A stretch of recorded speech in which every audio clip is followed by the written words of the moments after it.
총성이 아니라 국경 게이트 앞에 멈춰 선 사람들에서 시작하겠습니다. 지금 캄보디아 쪽 국경 관문이 닫히면서 태국인 최대 6,000명이 발이 묶였고 그중 상당수는 일하러 왔다가 집으로 돌아가지 못한 상태로 알려졌습니다. 이게 무서운 이유는 전선이 멀리 있는 게 아니라 출입국 창구를 바로 멈춰 세울 만큼 가까이 붙었다는 뜻이기 때문입니다. 캄보디아의 실세로 꼽히는 훈세는 관문 폐쇄 이유를 민간을 보호하기 위한 조치라고 설명했고 태국 외교당국은 시엠레아프 영사관을 통해 항공편으로 귀국을 돕는 방식까지 언급했습니다. 앙코르와트로 가는 관광관문 도시가 전쟁 대피 경로로 바뀌는 순간이 나오면 그 지역의 체감 공포는 뉴스 속 전선보다 훨씬 빨리 번집니다. 몰입은 여기서 더 깊어집니다. 전투가 길어질수록 총알보다 먼저 떨어지는 게 생활, 인프라와 돈줄인데 태국은 이제 캄보디아로 들어가는 연료 공급을 끊는 방안을 준비하고 해상 단속 기관까지 동원해 태국 등록 선박이 연료나 물자를 실어 나르는지 통제하겠다는 방향을 드러냈습니다. 전쟁이 포탄으로만 굴러가는 게 아니라 연료 한 방울로도 굴러간다는 사실이 그대로 튀어나온 겁니다.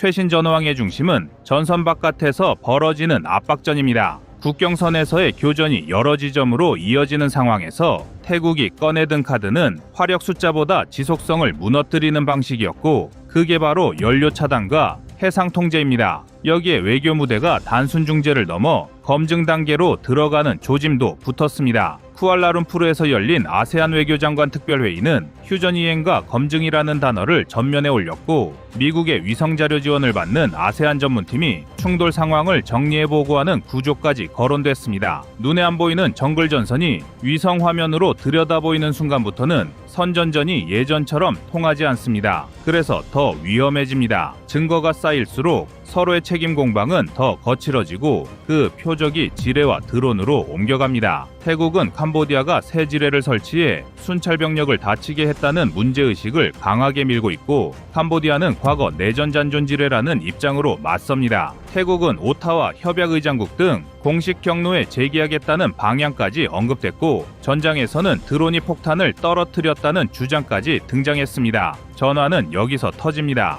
태국군이 이 전쟁을 국경 분쟁이 아니라 국제 사기 조직과의 전쟁으로 다시 포장하기 시작한 겁니다. 싱가포르 매체 보도에 따르면 태국군은 국경 너머의 타격을 사기 조직 기반을 끊는 작업으로 설명했고 최소 6곳의 사기 관련 시설을 무력화했다고까지 밝혔습니다. 더 자극적인 포인트는 미국 제재 대상이었던 장소 2곳이 포함됐다는 대목입니다. 전투의 정당성을 국제 공감대로 옮겨놓는 순간이고 동시에 전쟁이 더 오래갈 명분을 얻는 순간이기도 합니다. 그리고 이 프레임은 미국과 중국이 각각 동남아 사기 생태계 단속을 압박해온 흐름과도 맞물립니다. 결론은 최신 전황을 한 줄로 정리하는 데서 끝내지 않겠습니다. 지금 상황의 진짜 공포는 전선이 한번 밀고 당기는 게 아니라 국경의 혈관을 끊는 싸움으로 바뀌고 있다는 데 있습니다. 국경 관문이 닫혀 6,000명이 고립되고 귀국 경로가 항공편으로 우회되는 장면은 전쟁이 이미 민간의 이동권을 잠갔다는 증거입니다. 태국이 연료 차단과 해상 통제를 꺼낸 건 포탄보다 느리게 보이지만 상대의 전쟁 지속 능력을 갉아먹는 방식이라서 시간이 갈수록 체감 효과가 커집니다. 여기에 아세안이 위성 기반 정리와 검증을 이야기하는 순간부터는 양쪽이 돌아설 출구가 더 좁아질 수도 있습니다. 지뢰 논쟁과 드론 폭탄 주장은 그 좁은 출구를 더 날카롭게 깎아내는 재료가 됩니다. 마지막으로 태국이 사기 조직 전쟁 프레임을 전면에 세운 건 한국 시청자 입장에서도 그냥 남의 전쟁으로 넘기기 어려운 이유를 만들어버립니다. 누군가의 돈과 신분과 일상을 털어가는 산업형 범죄가 전선 뒤편에서 같이 움직인다면 이 전쟁의 끝은 휴전선이 아니라 범죄 생태계의 재배치로 이어질 가능성이 큽니다.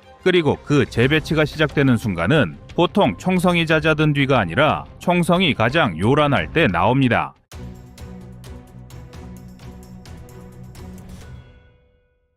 다음은 25년 10월 16일 캄보디아 사태 한방의 정리 영상입니다. 지금 캄보디아가 하고 있는 짓은 외교가 아니라 인질극입니다. 자국 반정부 인사를 내놓으라는 협박에 한국인을 볼모로 잡고 거래하려 하고 있습니다. 대한민국 국민이 감금당하고 고문을 당하며 돈을 보내지 않으면 죽이겠다는 메시지를 받는 현실이 2025년 오늘 벌어지고 있습니다. 더 충격적인 건 그 배후에 캄보디아 경찰과 공무원까지 얽혀 있다는 사실입니다. 법의 이름으로 사람을 팔고 범죄 조직과 함께 이익을 나누는 국가형 범죄가 눈앞에서 벌어지고 있습니다. 이제는 외교적 언사로 넘어갈 단계가 아닙니다. 우리 국민이 해외에서 고통받는 순간에도 한국의 세금으로 캄보디아에 공적 원조 수천억 원이 흘러들어가고 있습니다. 범죄를 눈감는 정권에 돈을 주는 모순이 이어지고 있는 겁니다. 피 묻은 손에 돈을 쥐어주는 꼴입니다. 국민의 생명을 지키기 위해 한국이 해야 할 건 분명합니다. 협박에 굴하지 말고 국제사회와 함께 강력한 제재와 압박으로 캄보디아 정권을 벽으로 몰아넣는 겁니다. 더 이상 한국인을 돈벌이 수단으로 삼는 나라에 면죄부를 줘선 안 됩니다. 누군가의 아들, 딸, 형제가 지옥 같은 방 안에서 울부짖는 지금 대한민국은 그 이름에 걸맞게 끝까지 지켜주는 나라여야 합니다. 캄보디아가 지금처럼 범죄의 온상이 된 이유는 단순히 치안 부재 때문이 아닙니다. 그 뿌리는 국가구조 자체의 부패에 있습니다. 40년 넘게 집권한 훈센 일가의 장기 독재 아래 권력은 곧 돈이 되었고 경찰과 군은 범죄 조직의 보호막으로 변했습니다. 2010년대 이후 중국의 막대한 투자가 유입되면서 상황은 더욱 악화됐습니다. 1대1로 사업 명목으로 들어온 중국 자본이 카지노, 부동산, 도박 산업으로 흘러들었고 그 자금의 뒤를 따라 범죄 조직이 들어왔습니다. 2019년 캄보디아가 온라인 도박을 금지하자 그들의 수익권이 끊겼고 범죄 조직들은 기존 카지노 건물들을 개조해 스캠 컴파운드로 전환했습니다. 이곳에서 인신매매, 강제노동, 보이스피싱이 결합된 디지털 노예 산업이 태어났습니다. 지금은 최소 53개 이상의 단지가 운영되고 있고 15만 명 이상이 감금 착취되고 있습니다. 놀라운 건 그 경비를 지키는 이들 중 상당수가 현직 경찰이나 군인이라는 점입니다. 캄보디아 정부는 형식적으로 인신매매근절위원회를 만들었지만 실질적 단속은 거의 없었습니다. 그 이유는 명확합니다. 이 산업이 이미 GDP의 25% 이상을 차지하고 있기 때문입니다. 즉, 범죄가 국가의 경제를 지탱하는 구조로 변한 겁니다. 정부가 범죄 조직을 단속하는 대신 세금처럼 보호비를 받으며 공생하고 있습니다. 결국 캄보디아는 범죄 조직과 권력층, 그리고 일부 외국 자본이 얽힌 합법을 가장한 범죄 국가가 되어버렸습니다. 돈이 법보다 강하고 경찰이 범죄를 막는 대신 관리하는 나라, 그것이 지금의 캄보디아입니다.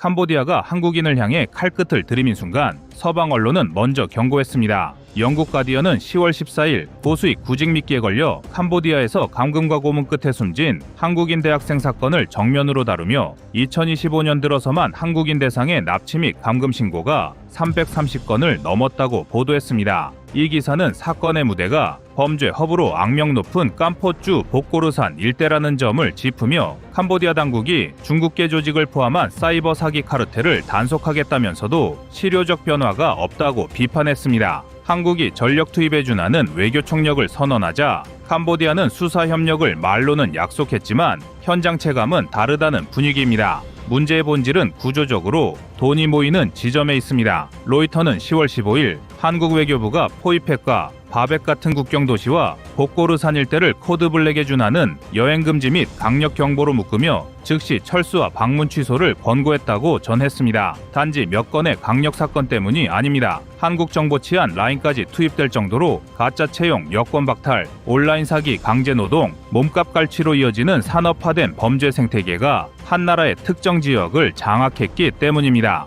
특히 로이터는 캄보디아가 최근 급증한 사기형 감금과 허위 채용, 유인 사례를 공표한 한국 정부의 발표를 인용하며 고위급 대응이 장기전 양상으로 넘어갈 조짐을 짚었습니다. 그런데 여기서 한국 시청자들이 반드시 알아야 할 수치가 있습니다. 얼마나 많은 한국인이 실제로 빨려 들어갔느냐는 질문입니다. 한국의 정부 고위안보 라인은 캄보디아 현지 사기 조직 연루 한국인이 약 1000명으로 추정된다고 밝혔습니다. 이 수치가 의미하는 건 간단합니다. 피해자와 가담자가 뒤섞인 채 억압과 협박, 채무, 노예화가 반복되는 구조로 발전했다는 것입니다. 이 발표와 동시에 정부는 합동 대응팀을 급파했고 현지 경찰과 바로 맞물리는 코리안 데스크 설치를 서두르고 있습니다. 이 모든 흐름은 어느 나라가 우리 국민을 끝까지 데려올 수 있는가, 그 냉정한 국가 실력의 시험대로 이어집니다. 한국 내부의 움직임도 빨라졌습니다. 국내 보도에 따르면 외교부는 보코르산, 바벳, 포이펫 등 조직범죄 상시위험지대를 특정해 출입 자체를 금지 수준으로 올리고 체류자는 여권법상 조치 경고까지 곁들였습니다. 지도에서 빨갛게 칠해진 구역은 그 자체로 하나의 신호입니다. 여기는 전장과 다르지 않다는 경고죠. 실제로 깜폿, 시아누크빌, 푸놈펜 일부 지역은 건물 외벽을 높이고 철조망과 CCTV를 설치하고 무장 경비를 갖춘 감금형 빌딩이 밀집해 있습니다. 일종의 사이버 노예 단지처럼 돌아갑니다. 여기서 한국인은 왜 표적이 되었을까요? 한국은 온라인과 모바일 금융 활용률이 높고 대포통장이나 가상자산 계정 등 범죄에 쓰일 계좌와 아이디를 확보하기 쉽다는 인식이 퍼져 있기 때문입니다. 여기에 월 1,000만 원류의 허황된 제한이 청년층의 불안 심리를 파고들며 클릭 한 번 티켓 한 장으로 지옥문을 넘게 만듭니다. 이 포획 착취 모델은 한국의 높은 디지털 금융 접근성과 역설적으로 잘 맞물리며 돈 되는 표적이라는 최악의 레이블을 우리에게 붙였습니다. 그리고 이런 내용으로 우리 국민들의 공분이 하늘을 찌르고 있습니다. 하지만 국내의 공분만으로는 부족합니다. 지금 우리가 마주한 사태는 더 이상 남의 일이 아닙니다. 우리 국민이 외국 땅에서 납치 감금당하고 돈을 강요당하는 현실 앞에서 정부의 첫 번째 임무는 단 하나, 국민의 생명을 지키는 것입니다. 먼저 가장 즉각적이고 가시적인 신호로서 공적 개발 원조와 차관 지급을 전면 보류해야 합니다. 약속된 공적 자금이 현지 권력층이나 범죄 구조에 흡수되는 것을 방치할 수는 없습니다. 피해자 송환과 감금시설 폐쇄가 공식 확인될 때까지 자금 집행을 멈추는 것은 우리 국민을 건드리면 대가를 치른다는 명백한 경고입니다. 다음으로 인신매매 사기, 연루 의심자와 결탁 관료, 연루 기업들을 대상으로 블랙리스트 작성과 자산 동결, 비자 발급 중단, 입국 금지, 인터폴 적색 수배 요청을 즉시 병행해야 합니다. 이들에 대한 국제적 추적과 국내 자산 봉쇄는 그들의 숨통을 틀어쥐는 핵심 수단입니다. 금융 암호자산을 통한 돈주를 차단하는 조치는 범죄 경제의 심장을 겨냥하는 것입니다. 금융당국과 은행, 거래소가 공조해 의심 송금과 지갑을 추적 동결하고 대포 통장 루트를 봉쇄하면 범죄 조직의 수익 구조는 빠르게 무너집니다. 돈줄이 막히면 감금과 착취의 실질적 동력이 사라집니다. 국경과 항만, 항공로를 촘촘히 통제해 인신매매 이동로를 봉쇄해야 합니다. 국제회사기구, 항공당국, 주요 항공사, 그리고 아세안, 미, 일 등과 연합해 의심선박 항공편의 입항과 환적을 차단하면 범죄는 고립됩니다. 이 과정에서 UN 인터폴의 공조로 합법성을 확보해야 합니다. 현장 대응력을 강화해 코리안 데스크를 즉각 증원하고 합동수사팀을 가동해 우리 수사관이 초기부터 현장 증거를 확보하도록 해야 합니다. 디지털 포렌식과 영장 집행 지원을 상시화해 증거 훼손을 막아야 하며 인질의 생명이 위협받는 비상 상황에는 동맹국가의 사전 협의에 따라 특수구출 작전도 실행 가능한 상태로 준비해야 합니다. 국제무대에서는 엠네스티, UN, 주요 국가 자료를 공유해 스캠 컴파운드 실태를 폭로하고 UN 인권이사회 G7은 아세안에서 공식 의제로 끌어올려 캄보디아의 정치적, 경제적 고립을 가속화해야 합니다. 국제적 시선은 그 자체로 강력한 제재 수단입니다. 국내적으로는 해외 구직 알선 규제를 강화하고 구직 플랫폼 감시를 강화하며 피해자 귀환 시 신속 보호, 심리 치료, 법률 지원 패키지를 가동해 재피해를 막아야 합니다. 젊은이들의 절박함을 악용하는 범죄의 공급을 철저히 차단하는 것이 근본적 해결입니다.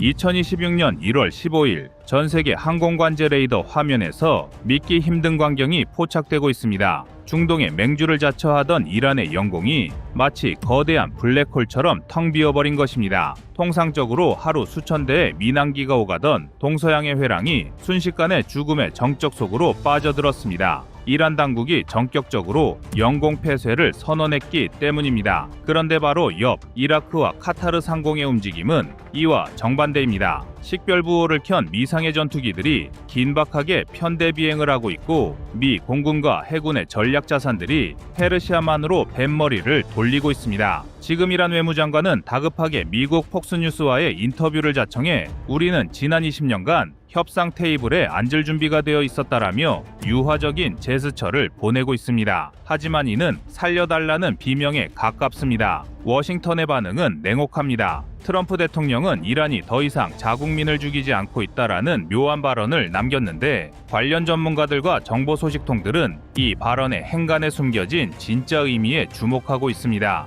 군사적 타격 버튼에서 손가락을 뗀 것이 아니라 이미 내부 붕괴가 시작된 적을 굳이 미사일로 때릴 필요가 없다는 판단이 섰기 때문입니다. 이 판단의 결정적 근거는 악시오스가 터뜨린 특종 보도에서 찾을 수 있습니다. 트럼프의 복심이자 중동 특사인 스티브 위트코프가 최근 비밀리에 팔라비 왕세자를 만난 사실이 확인되었습니다. 1979년 이슬람 혁명으로 축출된 왕조의 후계자를 미국 대통령의 특사가 만났다는 것은 백악관이 현재의 신정일치 체제를 더 이상 대화 상대로 인정하지 않겠다는 뜻입니다. 즉, 미국은 이미 포스트 하메네이 정권 교체 이후에 이란을 설계하고 있다는 가장 확실한 시그널입니다. 이란이 이토록 허망하게 붕괴 위기로 내몰린 원인을 파악하려면 시계를 정확히 6개월 전 2025년 6월로 돌려야 합니다. 당시 이스라엘과 미국의 연합작전은 현대전이 보여줄 수 있는 가장 잔혹하고 정교한 파괴의 미학이었습니다. 미 공군의 B-2 스텔스 폭격기가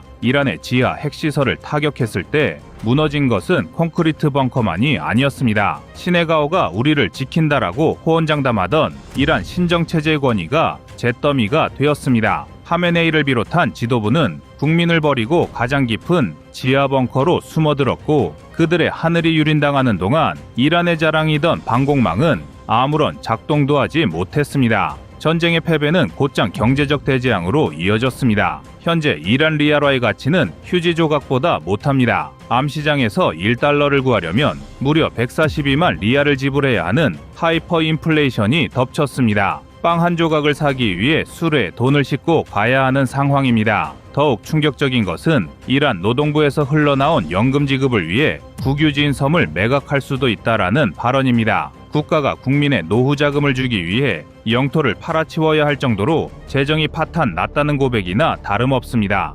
중산층은 빈곤층으로 추락했고 빈곤층은 생존 의벼랑 끝으로 내몰렸습니다. 이러한 절망 속에서 이란의 거리를 점령한 주축 세력은 바로 Z세대입니다. 이들은 1979년에 혁명을 겪지 않았고 미국을 거대한 악마로 규정하는 낡은 이데올로기에 전혀 공감하지 못합니다. 스마트폰과 VPN을 통해 서구의 번영과 자유를 목격한 이들에게 율법을 강요하며 경제를 파탄낸 늙은 성직자들은 그저 무능한 독재자일 뿐입니다. 시위 현장에서 터져나오는 팔라비여 돌아와라라는 구호는 왕정복고를 향한 열망이라기보다 차라리 그때가 지금보다 나았다라는 처절한 현실 부정의 외침입니다. 이란 정부는 저격수를 동원해 500명이 넘는 시민을 사살하며 공포 정치를 시도하고 있지만 이번에는 양상이 다릅니다. 과거에는 총소리가 들리면 흩어졌던 군중들이 이제는 물러서지 않고 있습니다. 잃을 것이 남은 사람들은 두려움을 느끼지만 더 이상 잃을 것이 없는 사람들은 분노만을 남기기 때문입니다. 테헤란의 시체 안치소가 포화 상태에 이르고 병원마다 총상을 입은 환자가 넘쳐나도 시위대의 규모는 오히려 불어나고 있습니다. 이는 이란이라는 국가를 지탱하던 공포라는 댐이 무너졌음을 의미합니다. 지금 테헤란의 고요한 하늘은 평화가 아닌 거대한 폭발 직전의 진공 상태입니다. 이란 정권은 내부의 분노를 잠재우기 위해 안간힘을 쓰고 있지만 경제와 안보라는 국가의 두 기둥이 모두 부러진 상태에서 그들이 할 수 있는 일은 없습니다. 영공폐쇄는 외부의 개입을 차단하려는 시도이자 동시에 내부의 동요가 통제불능 상태에 빠졌음을 자인하는 꼴입니다. 카타르 상공을 선회하는 미군 전투기들이 국경을 넘지 않는 이유는 명확합니다. 굳이 비싼 미사일을 쏘지 않아도 스스로 무너져 내리는 적을 지켜보는 것이 가장 효율적인 전략이기 때문입니다. 결국 지금 우리가 목격하고 있는 것은 47년간 중동을 지배해온 이슬람 신정체제의 종말입니다. 2025년의 패전이 그들의 뼈를 부러뜨렸다면 2026년의 경제 파탄은 그들의 숨통을 조이고 있습니다. 트럼프 행정부가 팔라비 왕세자와 접촉했다는 사실은 이란의 미래가 이미 성직자들의 손을 떠났다는 것을 증명합니다. 앞으로 며칠 아니 몇 시간이 이란의 운명을 그리고 중동의 지도를 영원히 바꿔놓을 것입니다. 과연 내일 아침 테헤란의 태양은 누구를 비추게 될까요? 확실한 것은 그 빛이 더 이상 하메네이의 것이 아니라는 점입니다.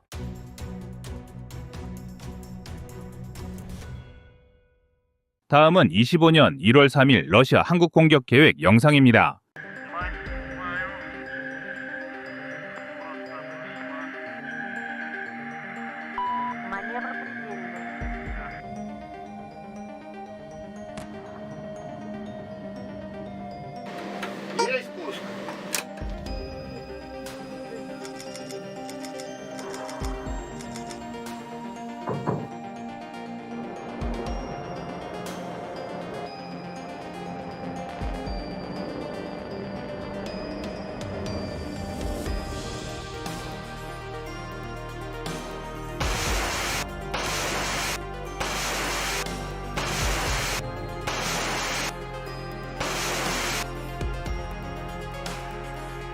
대한민국 국민들의 안전이 풍전등화의 위기에 내몰렸습니다. 선을 넘는 러시아의 만행이 이제는 단순히 군을 넘어 민간인에게까지 위협을 가하는 수준이 되었기 때문입니다. 러시아의 킬러급 잠수함이 동해 일대로 접근하여 군사적 불안감을 조성한 지 불과 채 한 달도 지나지 않은 시점에서 이번에는 러시아가 한국과의 전쟁을 가정하여 민간시설까지 미사일 타격 지점으로 지정한 군사훈련 계획을 수립했다는 것이 들통났는데요. 주요 군사시설을 표적으로 가정하여 공격훈련을 진행했다는 것만으로도 외교적 문제를 야기할 수 있는데 아예 민간시설까지 타격 대상으로 고려했다는 것은 말 그대로 천인공노할 만행입니다. 지금껏 푸틴은 북한과 손을 잡고 우크라이나 침공에 대한 지원을 받으면서도 이러한 북러 밀착이 한국 안보에는 부정적인 영향을 미치지 않을 것이라 큰소리쳤습니다. 그러면서 한국에게 우크라이나를 지원하거나 러시아의 해가 되는 행위를 하면 상응하는 대가를 치를 것이란 적반하장식 태도를 취해왔습니다. 그러나 러시아군의 기밀 문서가 유출되면 될수록 러시아는 절대로 믿어서는 안 될 종자라는 것이 계속해서 드러나고 있습니다. 러시아가 한국을 타격 대상으로 설정한 사례는 이번이 처음이 아닌데요. 2024년 8월에는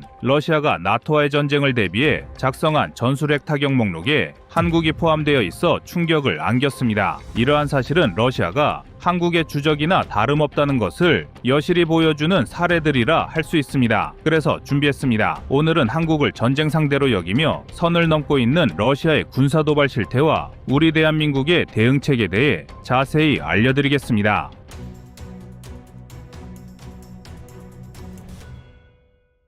영국 파이낸셜 타임스가 입수한 러시아군 기밀문서에 따르면 러시아는 한국과 전쟁을 하는 만일의 상황을 대비하여 민간 인프라까지 표적으로 삼는 훈련 계획을 수립한 정황이 드러났습니다. 해당 기밀문서에 따르면 러시아는 한국의 도로, 교량, 공장 등 잠재적인 공격 목표물로 설정하였으며 특히 포항 제철소와 부산 화학공장 등 주요 민간시설이 타격 목록에 포함되어 있습니다. 러시아가 한국의 민간시설을 타격하려는 이유는 명확한데요. 제철소나 화학공장은 국가 경제에서 중요한 역할을 차지하고 있습니다. 철강은 자동차, 건설, 조선업 등 주요 산업에 반드시 필요한 기반이며 화학공장은 연료나 에너지 사업 등에 많은 영향을 미칩니다. 이러한 시설이 적의 공격으로 붕괴된다면 국가의 핵심 산업이 마비될 뿐만 아니라 재건 과정에서 발생하는 공백과 비용까지 많은 부분에서 치명적인 피해가 발생할 수 있습니다. 또한 제철소가 타격을 받게 되면 군수물자를 생산하는 것조차 쉽지 않기 때문에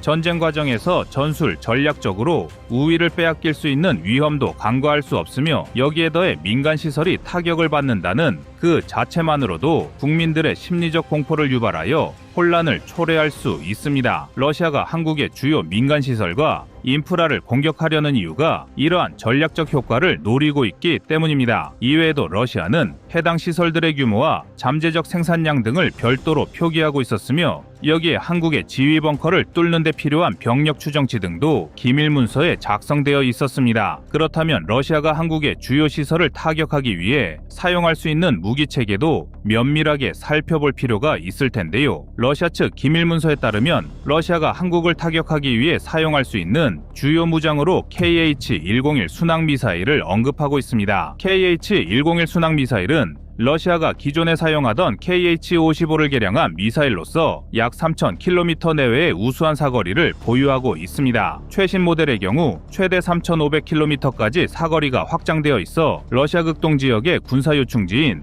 블라디보스토크를 기준으로 한국의 전 지역을 무난하게 타격하고도 남는 수준입니다. 여기에 더해 러시아판 GPS라 할 수 있는 글로나스와 INS를 활용하여 정밀한 타격이 가능한데 KH-101은 오차 범위 10m 이내로 표적을 타격할 수 있는 정확도를 보유한 것으로 알려져 있습니다. KH-101은 주로 러시아의 주력 폭격기인 투폴레프 폭격기에 장착되어 사용되는데 투폴레프 95에는 8발을 장착할 수 있으며 투폴레프 160은 12발을 장착할 수 있습니다. 그리고 러시아는 KH-101을 사용하여 한국을 타격하기 위해 다른 훈련을 진행한 정황도 함께 드러났는데요. 러시아는 한국의 방공망을 시험하기 위해 의도적으로 투폴레프 95 폭격기를 출격시켰다는 사실이 밝혀진 것입니다. 앞서 설명드린 바와 같이 투폴레프 95에는 8발의 KH-101을 장착할 수 있는데 만약 러시아가 실제로 투폴레프 95를 통해 다량의 순항 미사일을 투하한다면 우리 국민들의 안전에 심각한 위협을 초래했을 것입니다. 게다가 러시아는 언제든 잠수함으로 한국을 위협할 수 있는 존재이기도 한데요. 최근 러시아는 수차례에 걸쳐 동해 일대로 자신들의 잠수함을 접근하여 동북아시아의 군사적 긴장도를 높이고 있습니다. 동해 일대로 접근하려는 러시아군의 잠수함을 두고 미군은 B-52 폭격기를 전개하는 대응까지 불사했는데요. 이러한 러시아군의 행보는 한국을 비롯하여 주변국을 자극하기에 충분한 행위입니다. 그나마 가장 최근에는 어뢰발사관을 장착한 킬로급 잠수함이 포착되었지만 2024년 11월에는 8개의 수직발사관을 장착한 핵잠수함인 야생급 잠수함이 한반도 동해 일대에서 포착되기도 했습니다. 러시아군의 이러한 움직임은 유사시 폭격기를 활용한 순항 미사일 투발 이외에 해상에서도 얼마든지 한국의 안보를 위협할 수 있다는 것을 의미하는데요. 그러면 한국은 이러한 러시아의 움직임을 어떻게 대비해야 할지 알아보겠습니다. 먼저 한국은 미사일 방어 체계를 더욱 고도화할 필요가 있습니다. 한국과 러시아는 국경을 맞대고 있지 않기 때문에 군사 충돌이 발생한다면 미사일 등 장거리 타격 수단을 활용한 공방전이 될 확률이 농후합니다. 그렇기 때문에 한국은 러시아군의 미사일 공격을 방어할 수 있는 요격 체계를 강구해야 합니다. 현재 한국이 구성하고 있는 미사일 방어 체계는 SM-3, 사드, LSAM, 청궁2, 패트리엇 등이 있습니다. 이러한 방어 체계는 한국이 초고고도부터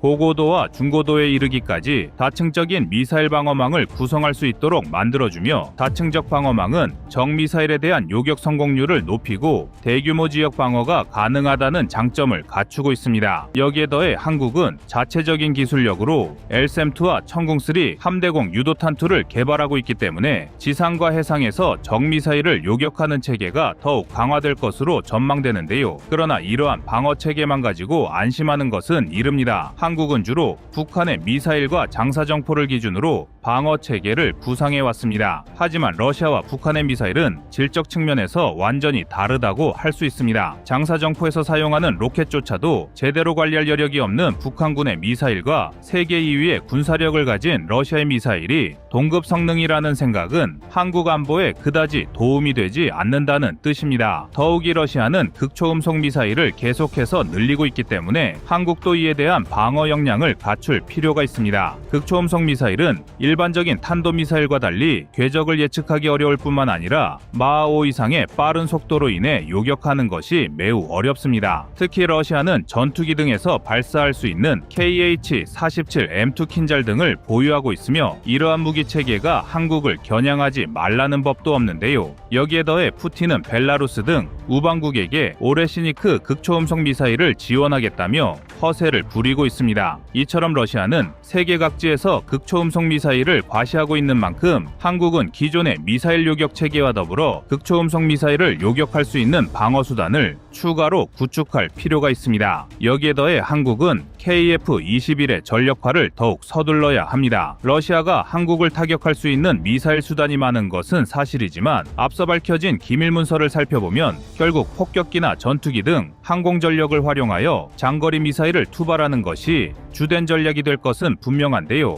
KF-21이 전력화를 마친다면 한국은 적에 대한 요격 작전을 수행할 수 있는 역량을 한 단계 더 강화할 수 있습니다. KF-21은 우수한 추중비와 쌍발 엔진 등의 이점을 살려 뛰어난 기동성을 보유한 전투기입니다. 마하 1.8 이상의 최고 속도를 보유한 KF-21은 적의 미사일이나 항공기에 신속하게 대응할 수 있으며, 미티어 미사일을 비롯한 장거리 타격 수단은 적을 요격하기에 적합합니다. 한국은 KF-21의 블록1과 블록2를 모두 합쳐 120대를 전력화할 예정이며, 이러한 항공 전력의 확보는 유사시 적의 폭격기와 전투기에 신속하게 대응할 수 있는 공군력을 갖추게 해줄 것입니다. 러시아는 북한과의 군사 밀착을 통해 간접적으로 한국의 안보를 위협하던 것을 넘어 이제는 직접적인 군사 위협을 보여주고 있습니다. 한국의 민간 시설까지 공격 목표로 지정하고 있는 러시아의 행보는 절대로 가볍게 넘어가서는 안 될 일이며, 외교적 절차를 통한 강력한 항의와 철저한 군사적 대비가 필요한데요. 군대란 설사 100년 동안 쓸 일이 없다 해도 단 하루라도 갖추지 않을 수 없다라는 말처럼, 우리 대한민국은 항시 철저한 대비 태세와 자주 국방을 통해 러시아의 야욕을 저지할 수 있는 군사력을 갖춰야만 할 것입니다.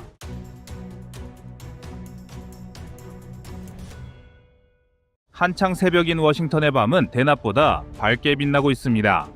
이는 단순히 조명 탓이 아니라 펜타곤 깊숙한 곳 작전 상황실의 긴박함이 뿜어내는 열기 때문인데요. 실제로 군사정보의 가장 확실한 비공식 지표로 불리는 펜타곤 피자 지수가 비정상적으로 치솟았다는 소식이 들려오며 전 세계 정보기관들의 촉각이 곤두서고 있습니다. 로이터 통신이 한 유럽 고위관리의 입을 빌려 보도한 내용은 그야말로 충격적인데, 미국의 군사 개입이 불과 24시간 이내에 이루어질 가능성이 있다는 첩보가 타전되었으며, 이는 단순한 경고나 외교적 수사가 아니라 실제 타격 좌표가 입력되고 발사 명령만을 기다리는 실전 배치 상황임을 시사하는 결정적인 시그널입니다. 특히 주목해야 할 지점은 사우디아라비아 현지 매체들조차 이란에 대한 미국의 공격이 임박했음을 기정사실화하고 있다는 점인데, 중동 정세에 가장 민감한 아랍권의 정보망이 이미 미국의 타격 의지를 확신하고 있다는 것은 돌이킬 수 없는 선을 넘었다는 방증이기도 합니다. 현재 워싱턴은 테헤란과의 모든 외교적 한라인을 끊어버렸고, 이는 더 이상의 대화는 무의미하며 오직 물리적인 힘으로 상황을 정리하겠다는 무언의 선전포고나 다름없는데요. 이러한 흐름은 2025년 6월 전쟁 이후 잠시 소강 상태를 보였던 중동의 화약고가 다시금 폭발 직전의 임계점에 도달했음을 보여줍니다. 워싱턴 포스트는 유럽 관리들의 분석을 인용해 트럼프 대통령이 이번에는 이란의 군사시설을 넘어 지도부를 직접 겨냥하는 참수작전 가능성까지 열어두고 있다고 보도했는데, 이는 과거 솔레이마니 제거작전과는 차원이 다른 정권의 명운을 건 도박이자 최후의 통첩으로 해석됩니다. 영국 정부가 카타르 알 우데이드 공군기지에서 병력을 급거 철수시키고 테헤란 주재 대사관을 폐쇄한 조치는 정보동맹인 파이브 아이즈 국가들이 이미 공격 개시 시점을 공유했다는 강력한 증거이며, 스웨덴, 이탈리아, 폴란드 등 유럽 각국이 앞다투어 자국민에게 즉각적인 탈출 명령을 내린 것은 테헤란 상공이 곧 잿더미로 변할 수 있음을 경고하는 적색 경보입니다. 지금 페르시아만에는 전운이 감도는 수준을 넘어 이미 보이지 않는 전쟁이 시작되었으며, 미국의 전략 자산들이 보여주는 기동은 단순한 무력 시위가 아닌 적의 숨통을 단숨에 끊어놓기 위한 정교한 포위망을 완성하는 단계에 진입했습니다. 미 해군의 움직임은 그 어느 때보다 치밀하고 압도적인데, 현재 알레이버크급 이지스 구축함 9척이 중동 해역으로 전개되어 이란의 해안선을 사실상 봉쇄하고 있으며, 이 구축함들에 탑재된 수백 발의 토마호크 순항 미사일은 테헤란의 주요 시설을 타격거리 안에 두고 있습니다. 남중국해에서 작전 중이던 에이브러햄 링컨 항공모함 전단이 직접 투입되지 않는다는 관측이 나오지만, 이는 미국의 자신감을 역설적으로 보여주는 대목으로 굳이 항공모함의 함재기를 띄우지 않더라도 구축함 전력과 공중급유기의 지원을 받는 원거리 타격 자산만으로도 이란을 초토화시키기에 충분하다는 계산이 섰기 때문입니다. 미국 관리들이 2025년 6월 전쟁 이후 이란의 미사일 발사대 숫자가 3분의 1 수준으로 급감했다고 평가한 것은 이란의 방역 능력이 이미 거세되었음을 의미하며, 이는 미국이 이란의 보복을 두려워하지 않고 과감한 선제 타격을 감행할 수 있는 군사적 배경이 되고 있습니다. 이스라엘 예루살렘 곳곳에 아이언돔 포대가 긴급 배치되고 있는 모습은 이란의 잔존 미사일 세력이 발악하듯 쏘아 올릴 마지막 공격에 대비한 철저한 방어 태세이며, 카타르 알 우데이드 기지에서 미 공중급유기들이 대거 이륙하여 작전 지역으로 이동하는 모습은 타격 편대가 이미 공중에 떠 있거나 곧 출격할 것임을 암시합니다. 이란은 중동 국가들에게 미국의 공격을 막아달라고 읍소하고 있지만 이미 대세는 기울었으며, 루프트한자 그룹을 비롯한 민간 항공사들이 텔아비브 운항을 제한하고 이란으로 향하던 수십 척의 선박들이 입항을 포기하고 공해상에 멈춰선 것은 자본이 먼저 전쟁의 냄새를 맡고 도망치고 있다는 명확한 증거입니다. 결론적으로 지금 이란은 외부의 압도적인 군사력과 내부의 통제불능 상태라는 이중고에 갇혀 질식해가고 있으며, 미국이 예고한 강력한 조치는 단순히 시위대를 보호하는 차원을 넘어 중동의 지정학적 지도를 새로 그리기 위한 거대한 작전에 서막이 올랐음을 알리고 있습니다.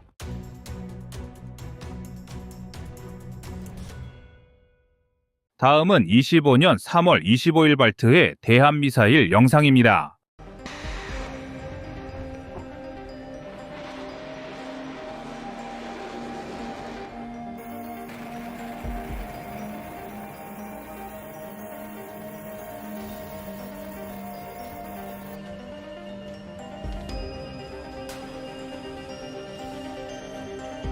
대한미사일도 품귀 사태입니다. 최근 유럽은 기존 함대에 배치된 대한미사일의 탑재량을 늘리는 한편 새로 계약한 전투함 주문까지 급증한 상태인데요. 특히 발트해에 인접한 국가의 경우 더욱 공격적으로 미사일 배치를 늘리고 있습니다. 우크라이나 전쟁으로 발트해가 세계 패권 경쟁의 주요 무대가 된 것도 있지만 최근 발트해에서 러시아와 중국의 선 넘은 행위가 극에 달하고 있기 때문입니다. 러시아는 칼링그라드와 상트페테르부르크에 발트 함대를 주둔시켜 유럽 한복판을 노리고 있으며 중국은 민간 선박으로 위장한 특수작전 부대가 해저 케이블을 절단하는 등 은밀한 활동을 벌이고 있습니다. 발트해 주변의 주요국들 발트 3국인 에스토니아, 라트비아, 리투아니아는 물론 폴란드와 스웨덴, 핀란드까지 대칭 및 비대칭 위협에 대한 최전선 국가가 되었는데요. 이들은 지난 1월 14일 헬싱키에 모여 발트해 동맹국 정상회담을 개최하고 점점 악화하는 안보 상황에 공동 대응하기로 뜻을 모았습니다. 그리고 지난 3월 19일 발틱 센트리라는 새로운 군사활동을 공식적으로 시작했는데요. 주된 내용은 발트해 내에 광범위한 대한미사일 배치였습니다. 그러나 문제는 이러한 움직임이 그렇지 않아도 공급이 수요를 따라가지 못하는 대한미사일의 수급에 큰 부담이 된다는 것인데요. 그래서 준비했습니다. 오늘은 유럽이 지대한 관심을 둔 또 앞으로 관심을 둘 대한민국의 대한미사일에 대해 자세히 알아보겠습니다.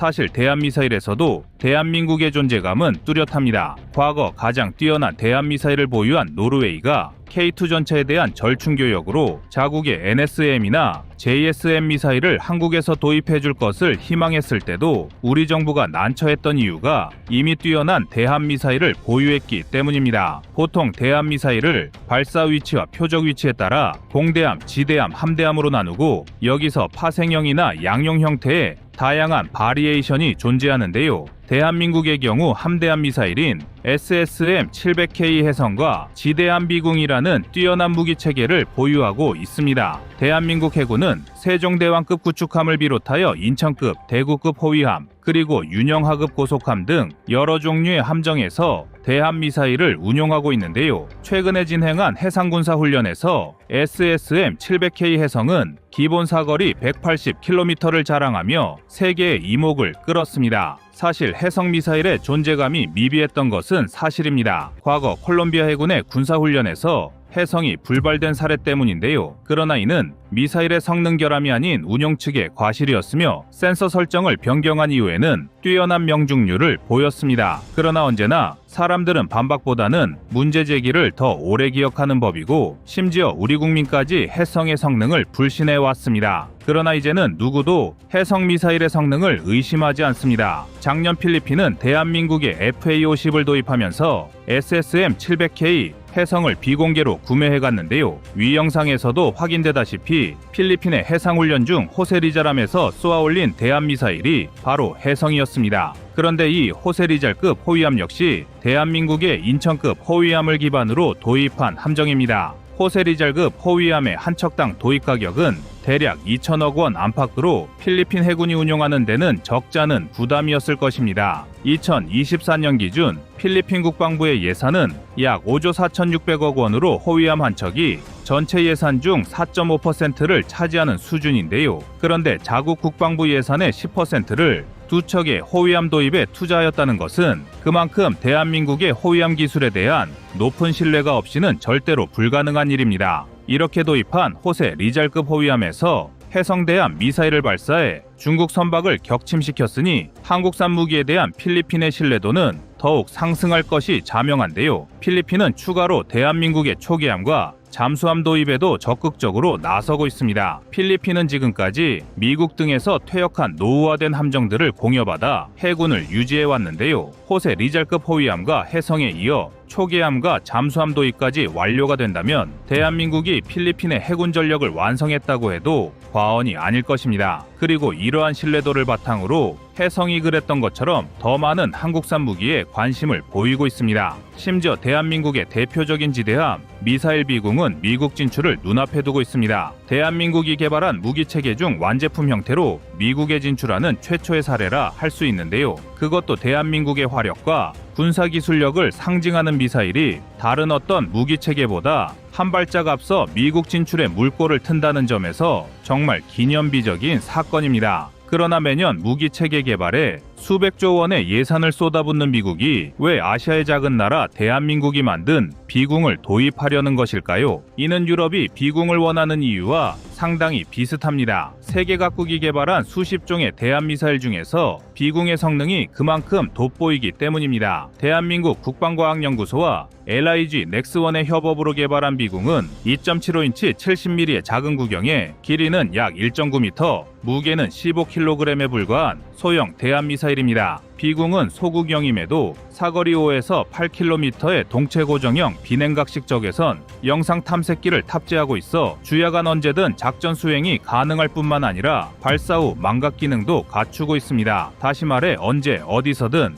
다수의 표적을 대상으로 연속 발사는 물론 동시 교전까지 가능하다는 겁니다. 전술했다시피 발사 위치의 표적 위치에 따라 비궁을 지대함으로 분류하지만 사실 비궁은 넓은 범용성과 우수한 유도 성능으로 지상, 해상, 공중 가리지 않는 전천후양용 대한미사일입니다. 이미 비궁을 실전에 배치한 우리 군의 경우 비궁을 함대함과 지대함 버전으로 개발 완료한 상태이며 공대함과 공대지 버전 역시 개발 중인 것으로 알려져 있습니다. 심지어 비궁을 기반으로 한 대드론 요격 체계까지 검토되고 있을 지경이니 범용성 측면은 두말할 것도 없이 최상급입니다. 더구나 비궁은 미국의 FCT 테스트에서 10발을 발사해 10발을 모두 명중시키는 등 놀라운 성적을 기록하며 이미 4차례의 테스트를 모두 통과한 상태입니다. 대한민국이 비궁을 개발한 이유는 미국과 굉장히 유사한데요. 지난 2000년 예멘에 정박 중이던 만재 배수량 8,500톤 규모의 미 해군 알레이버크급 구축함에 알카에다의 소형 모터보트 한 척이 가미카제식 돌격을 자행하면서 무려 17명의 사망자를 포함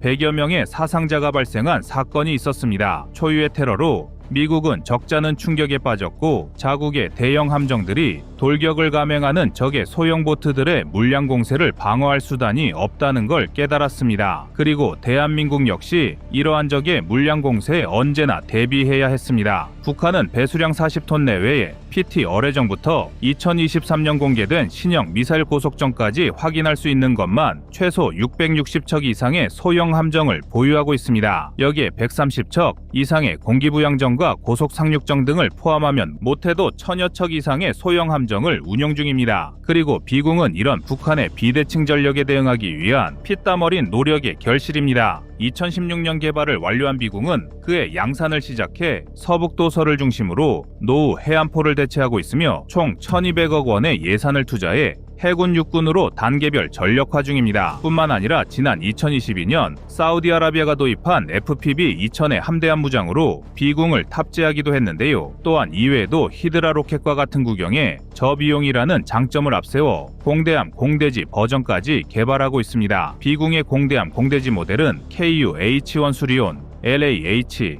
KA1 같은 국산 공중전력에 탑재될 계획입니다. 말 그대로 육해공 모든 영역에 걸친 기본 무장으로 활약하는 건데요. 특히 비궁은 드론이 전장의 새로운 게임 체인저로 대두되면서부터 본격적으로 빛을 보기 시작했습니다. 예컨대 우크라이나 전쟁은 소형 드론과 해상 무인기를 이용한 벌떼 공격이 대형 함정에도 효과적이라는 걸 입증했습니다. 문제는 이런 벌떼 공격이 기존의 방어 체계로는 대응하기 어렵다는 것입니다. 과거 미군이 규정한 해전은 대부분 대형 함정 간의 물리적 충돌이었기에 고화력 대한미사일을 주로 운용해왔고 그들의 주력이라 할 수 있는 하푼 대한미사일만 봐도 탄두 중량 221kg에 길이는 3.8m가 넘는 대형이며 SM-2 같은 이지스 시스템 기반 미사일 역시 한 발당 18억 원이 넘는 고가의 대형 미사일입니다. 따라서 과거 후티 반군이 수백만 원짜리 드론으로 전투함을 공격했을 때도 미국은 이런 고가의 미사일로 대적해야 했는데요. 심지어 SM-2 블록4 최신 모델의 경우 한 발당 가격이 26억 원을 호가합니다. 이러한 적의 공격에 대응하기 위해서라도 한 발당 도입 가격이 4천만 원에 불과하면서 명중률이 높은 비궁과 같은 무기 체계가 필요한 것입니다. 실제로 비궁은 우크라이나 전쟁처럼 드론이 등장한 현대전에서 제대로 된 평가를 받고 있습니다. 드론과 같은 벌떼 공격이 기존의 방어 체계로는 대응하기 어렵고 무엇보다 비용적인 측면에서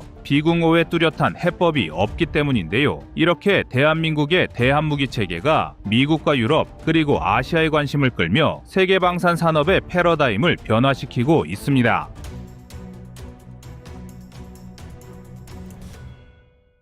세계 최강의 무력 시위가 결국 통했다는 평가가 나오고 있는데, 남중국해를 호령하던 미 해군의 항모전단이 뱃머리를 돌려 중동으로 향한다는 소식 하나만으로도 중동의 정세가 요동치고 있습니다. 단순히 배 몇 척이 움직이는 것이 아니라 떠다니는 군사기지라 불리는 미국 항공모함의 이동은 그 자체로 정권의 종말을 의미할 수 있는 강력한 정치적 메시지이기 때문이며, 그 효과는 즉각적으로 나타났습니다. 1월 14일로 예정되어 있던 이란 반정부 시위자의 사형 집행이 전격적으로 연기되었는데, 불과 며칠 전까지만 해도 신에 대한 전쟁이라며 강경 대응을 천명하던 이란 정부가 미 항모전단의 접근과 함께 슬그머니 꼬리를 내린 것입니다. 트럼프 미국 대통령은 이를 두고 이란에서 시위대 살해가 중단되었다며 즉각 환영의 뜻을 밝혔지만, 이것은 단순한 외교적 수사가 아니라 압도적인 군사력이 뒷받침되지 않은 외교는 공허한 외침일 뿐이라는 냉혹한 국제정치의 현실을 적나라하게 보여주는 장면입니다. 지금 전 세계의 이목은 페르시아만으로 쏠리고 있는데, 과연 이것이 진정한 긴장 완화의 신호탄인지 아니면 폭풍전야의 고요함인지 분석이 엇갈리는 가운데, 분명한 것은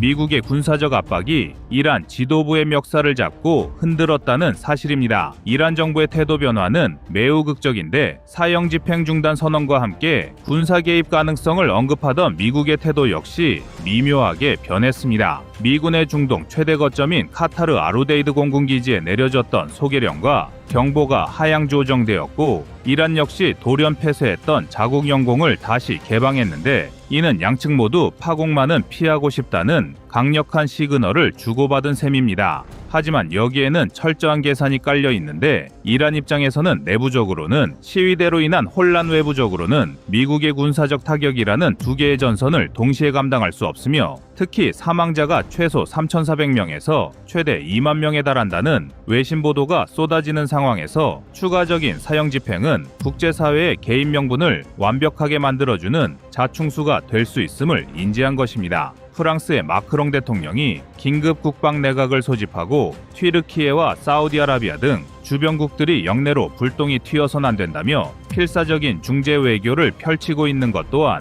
이 상황이 언제든 다시 급변할 수 있음을 보여주며, 이란은 지금 생존을 위해 자존심을 굽히고 전략적인 후퇴를 선택한 것입니다. 사실 미국 입장에서도 당장 전쟁을 시작하는 것은 부담인데요. 트럼프 대통령이 매우 좋은 소식이라며 이란의 조치를 반긴 것은 군사력을 실제로 사용하지 않고도 원하는 결과를 얻어냈다는 안도감의 표현이기도 합니다. 그러나 긴장의 끈은 여전히 팽팽한 상황입니다. 유럽 국가들은 여전히 자국민에게 이란 철수령을 내리고 있고, 호주 대사관이 업무를 중단한 채 가능한 한 빨리 떠나라고 경고한 것은 외교가에서 볼 수 있는 가장 높은 수준의 위험 신호입니다. 이란 사법부가 보여준 한발 물러섬은 전략적 후퇴일 가능성이 높은데, 외부의 압력이 거세지자 잠시 고개를 숙여 소나기를 피하고 미군의 직접적인 타격 명분을 없애려는 고도로 계산된 움직임입니다. 실제로 이란 내부에서는 여전히 시위를 폭동으로 규정하고 있고, 보안군의 통제력은 더욱 강화되고 있습니다. 이 같은 상황은 외부로는 유화적인 제스처를 취하면서 내부 단속은 더 철저히 하는 성동격서식 전술입니다. 미국 역시 이를 모를 리 없기에 항모전단의 배치를 멈추지 않고 있으며, 유엔 안보리 긴급회의를 소집해 국제적인 압박 수위를 계속 높여가고 있습니다.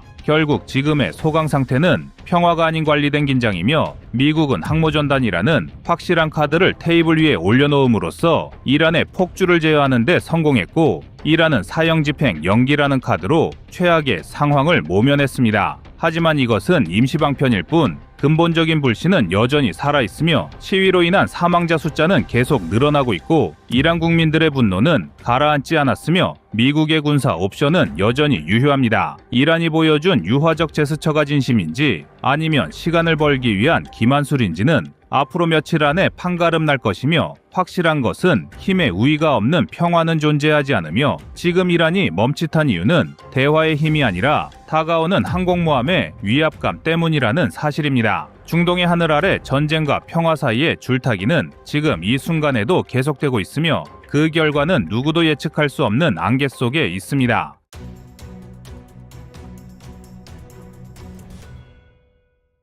다음은 25년 3월 22일 미국 대서양 영상입니다. Missile destroyer USS Gravely and her crew of around 300 sailors and officers returned to Naval Station Norfolk this afternoon.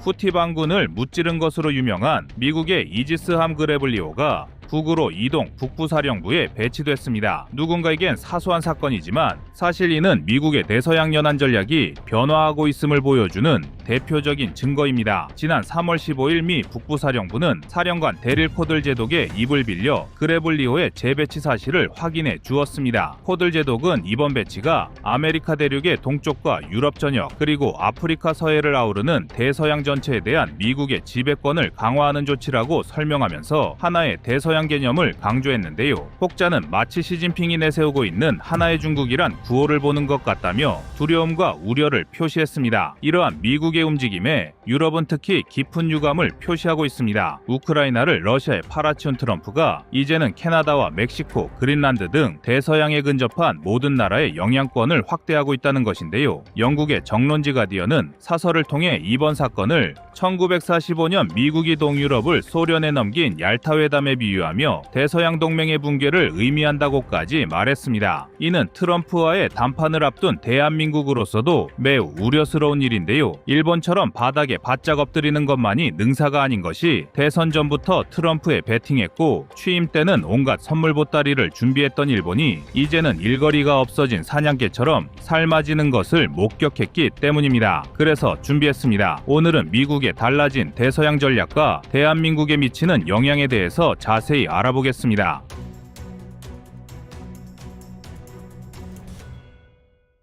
버지니아주 요크타운 해군기지를 출발한 그래블리오가 북부사령부에 배치됐습니다. 그래블리오는 그동안 동부지중해를 담당하는 주요 전력으로 이지스 시스템을 탑재하고 이란의 미사일과 드론, 특히 후티 반군 이 발사한 미사일을 요격하는 성과를 내왔는데요. 그런데 시리아 공습에도 가담했던 이렇게 중요한 전력이 대서양 북쪽으로 북상한 것을 두고 벌써부터 캐나다와 유럽은 말이 많습니다. USS 그래블리오의 이번 배치는 트럼프의 행정명령에 따른 움직임으로 미 해군은 대놓고 미국 연안부터 대서양 전체를 하나의 대서양으로 본다는 개념을 공표한 상태입니다. 과연 유럽과 캐나다의 우려대로 80년 전 유럽 일부를 소련에 넘기려 했던 미국의 선택이 또다시 반복되려는 것일까요? 1938년 뮌헨 회의 때 미국과 영국은 히틀러가 요구대로 체코슬로바키아의 서부 주데텐 지역을 넘겨주고 전쟁을 피하려 했습니다. 당시 히틀러는 주데텐을 넘겨주면 더는 영토 확장을 하지 않겠다고 미영에 약속했는데요. 아니 웬걸 바로 다음 해 폴란드를 침공하더니 2차 세계대전을 일으키고야 말았습니다. 그러나 결국 긴 전쟁 끝에 히틀러는 연합군에 패했고 연합국은 히틀러의 야망을 꺾는데 절대적인 기여를 한 소련에 보답하기 위해 얄타 회담을 통해 폴란드의 옛 영토를 소련에 넘기는 조약의 도장을 찍었습니다. 그리고 오늘날 역사는 똑같이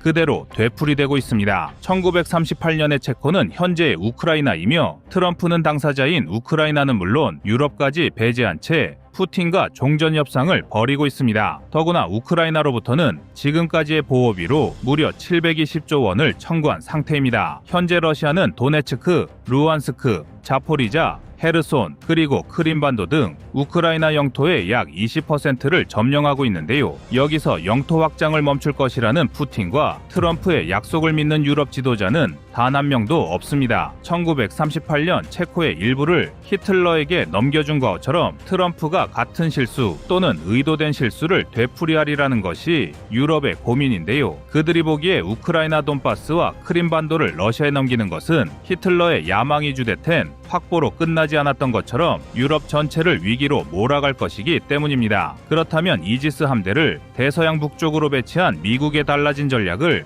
유럽이 환영해야 하는 것 아니냐는 주장이 나올 수가 있는데요. 이러한 배치가 바이든 재임 시절 나왔다면 분명 해석이 지금과 180도 달랐을 것입니다. 미국의 북부사령부 강화, 즉 하나의 대서양 전략은 러시아를 감시하는 것이 아닌 캐나다와 유럽을 압박하려는 의도가 보이기 때문입니다. 현재 푸틴의 어법을 그대로 따르는 트럼프가 우크라이나의 나토 가입을 반대하면서 유럽을 보호해주기 위해 북부사령부를 강화할 리 없습니다. 심지어 푸틴은 종전 협상의 조건 중 하나로 젤렌스키 정부를 퇴진시킬 것을 원하는데 트럼프 역시 이를 반강제로 우크라이나에 강요하고 있습니다. 트럼프는 우크라이나 전쟁의 발발 책임이 푸틴이 아니라 젤렌스키에게 있다며 그를 우크라이나를 이끌 자격이 없는 독재자라 비난하고 있습니다. 만약 대한민국의 혈맹 미국이 어느 날 6.25 전쟁이 대한민국 정부의 책임으로 발발했다고 주장한다면 우리는 얼마나 억울하고 분통할까요? 이제 트럼프가 러시아군이 점령 중인 우크라이나 영토를 러시아 영토로 인정해줄 경우 유럽은 즉시 혼란에 빠질 것이며 나토 역시 파탄의 위기에 직면할 것입니다. 캐나다를 압박하고 그린란드를 가져오려는 미국으로선 더없이 좋은 기회가 될 텐데요. 이제 미국만을 믿고 있던 세계의 여러 국가는 바람 앞에 등불이 되었습니다. 심지어 프랑스 마크롱 대통령은 러시아가 우크라이나를 침략할 권리가 있다면 중국에도 대만을 점령할 권리가 있다는 뜻이냐라고 트럼프에 반문하기도 했는데요. 실제로 우크라이나 점령지에 대한 푸틴의 주장을 받아들이면 미국이 이제까지 전쟁 불사의 태도로 용납하지 않겠다고 공언해온 중국의 대만 침공을 반대할 근거가 없어집니다. 그리고 사실 트럼프는 대만을 무료로 보호해 줄 의지가 전혀 안 보입니다. 대만은 트럼프를 믿고 미국의 TSMC 공장까지 지어줬는데 미국은 그 보상에 대해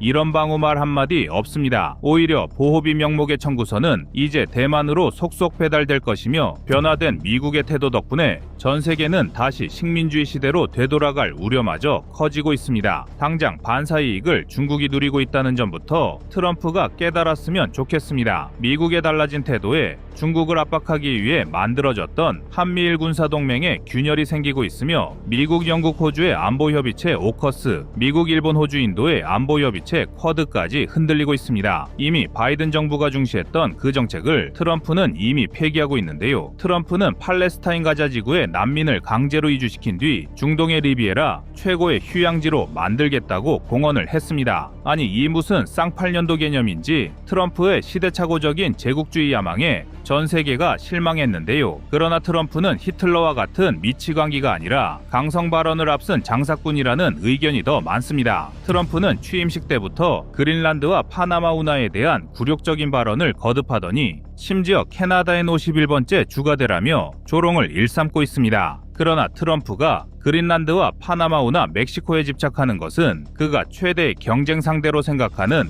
중국 견제와 밀접한 관련이 있습니다. 북미 대륙 바로 위에 자리 잡은 그린란드는 중국과 유럽, 미국의 지리적 중간이라는 위치 때문에 안보상 요지일 뿐 아니라 지구 온난화로 열릴지 모를 북극 항로 개척에도 중요하고 광물 자원도 풍부합니다. 클라우드 도즈 런던 대학교 지정학 교수는 트럼프의 그린란드 매입 의도가 중국 견제용이라 밝히면서 기후변화는 반갑지 않지만 경제적으로 그린란드에 엄청난 이득을 가져다 줄 것으로 분석했습니다. 빙하가 녹으면서 석유는 물론 구리, 리튬, 니켈, 코발트 같은 자원의 발굴이 쉬워질 것이며 일대 교통 활동이 더 활발해지리라는 것인데요. 덴마크의 강렬한 저항에도 그린란드 편입을 재임 기간 내내 끝까지 밀어붙일 가능성이 높습니다. 여기에 1대1로를 추진 중인 중국은 그린란드까지 마수의 손길을 뻗치고 있는데 트럼프는 이를 방지하기 위해서라도 그린란드를 자기 땅으로 만들고 싶어하며 여기에 중국계 자본이 깊이 개입한 파나마 운하도 그냥 두고 보진 않을 것입니다. 트럼프는 파나마 정부가 미국 선박의 운하 통과 비용을 다른 나라보다 더 비싸게 받는 것은 부당하다면서 중국이 장악한 파나마 운하를 미국이 다시 가져와야 한다라는 황당한 주장을 펼치고 있는데요. 그러나 사실 표현 방법이 거칠 뿐 미국도 막다른 벼랑 끝에서 다른 방법이 없기 때문이라는 분석도 나오고 있습니다. 미국의 재정 적자는 눈덩이처럼 커지다 못해 이제는 미국을 집어삼킬 정도로 커졌으며 그 규모가 6경원인지 7경원인지 계산조차 쉽지 않은 형편입니다. 따라서 트럼프가 전 세계를 상대로 윽박지르고 채찍과 당근을 번갈아 내미는 것은 협상의 달인이라서가 아니라 다른 방법이 없기 때문이라는 지적도 나오고 있습니다. 미국이나 트럼프가 나빠서가 아니라 자국의 이익을 우선하다 보니 다른 나라의 손해엔 무감각해졌다는 것인데요. 그러나 이것은 어디까지나 미국의 입장일 뿐 그것을 당하는 캐나다와 멕시코, 우크라이나, 파나마, 덴마크는 모멸감을 느끼기에 충분할 것입니다. 80년 전 미국이